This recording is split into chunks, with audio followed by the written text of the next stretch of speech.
I just recently published a research brief or a research report with an ex-ambassador of Mexico in the United States. His name is Gerónimo Gutiérrez. Geronimo was an ex president of NatBank, ex director of NatBank, and he was also an ex ambassador of Mexico for the United States. And Geronimo and I got together, and the U.S.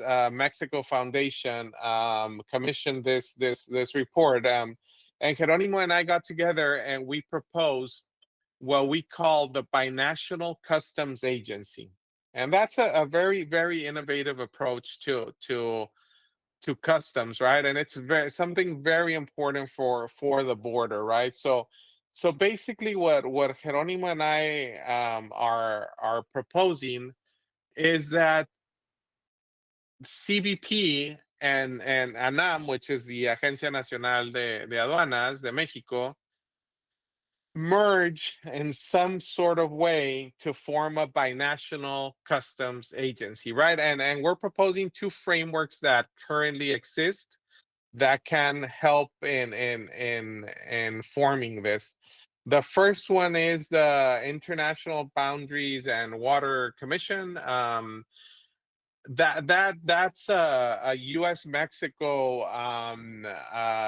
institution, but it's still very much a part in the sense that you have an American side and you have a Mexican side. They get together, they put together these minutes, they work together, but they don't really have a binational staff, right? So it could start like that. It could start with a treaty like that one started, and it can maintain both sides and things like that.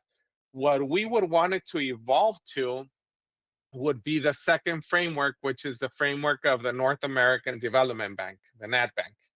Now, that one is a truly binational institution. Mexico and the United States put funds into it. They truly have binational staff. Each several years, the director changes from a U.S. representative to a Mexico representative, and it's worked quite well, right? NatBank has had its success. So that was our proposal, right? To have this binational U.S. Customs Agency. Why? Because right now, I've talked about this also. Yes, there's all these technologies and so on, and Customs and Borders Protection are using a lot of them, and I'm are using others. But there's this digital wall divide between the two institutions, right? So there's not that much information being seamlessly shared because the systems don't communicate with each other. They don't have communication protocols to share information seamlessly, right? So having a binational customs agency, you could argue that you could have same systems, that you could try to avert that digital wall and so on. You can have same training mechanisms for inspectors and officers. I mean, you have to deal with other things. You have to deal with sovereignty issues and things like that. We account for that in the report. You have to deal with that in Mexico. Customs is seen more as a income generating mechanism for the country, and in the US it's seen more as a security generating mechanism for the United States, right? So I mean, you have to iron out all those details, but I think there's a you can create much more efficiencies that they're really needed at the border. So you can create more security. You can have all these technologies such as blockchain, and so on, digital certificates and so on. I think there's tremendous amount there. It's again very innovative. It's at least we put it on the table, and I think right now that they're talking about this whole security issue on both sides of the border, right? With fentanyl and illegal immigration coming to the United States, arms and money going into Mexico. I think it's a project that's worth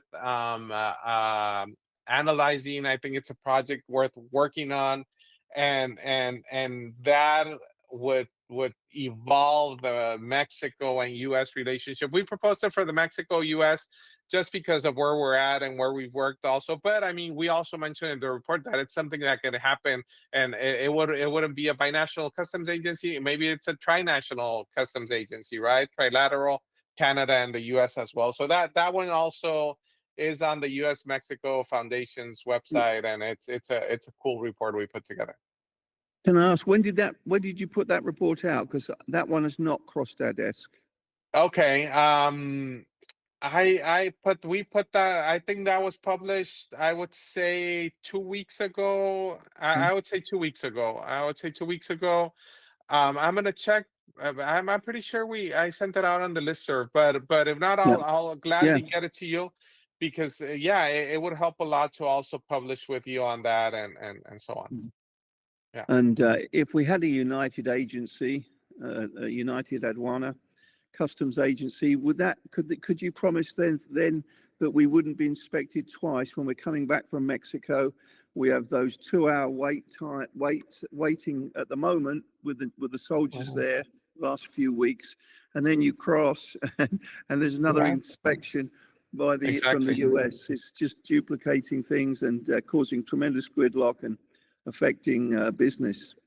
That's an excellent example of where you can get you wouldn't have to do that, right? Because you have this binational customs agency, and you get inspected only once, you share information, I mean, and yes, of course, imagine here in Laredo with 10,000 trucks that are coming northbound, what those inspections are costing, the chaos. I mean, you have queues of I don't know, I mean, 15 kilometers, 20 kilometers, and it's just, yesterday there was a blockade at the bridge, at the World Trade Bridge, because of that precisely, right? So yes, I mean, those inspections are the result of President Scheinbaum sending 10,000 troops to the border to be able to uh, curb fentanyl and illegal immigration and so on. And I'm sure they're working on that, right? But you have to figure out a way of how to keep trade moving, how to keep people commuting back and forth, and so on, right? I mean, and that's where you need more joint collaboration, and that's precisely what the Binational Customs Agency talks about, and how it envisions that collaboration, right? I mean, here in Laredo, they've been working for 30 plus years to shave seconds, Steve, to shave seconds off border crossings, right? Especially for commercial cargo.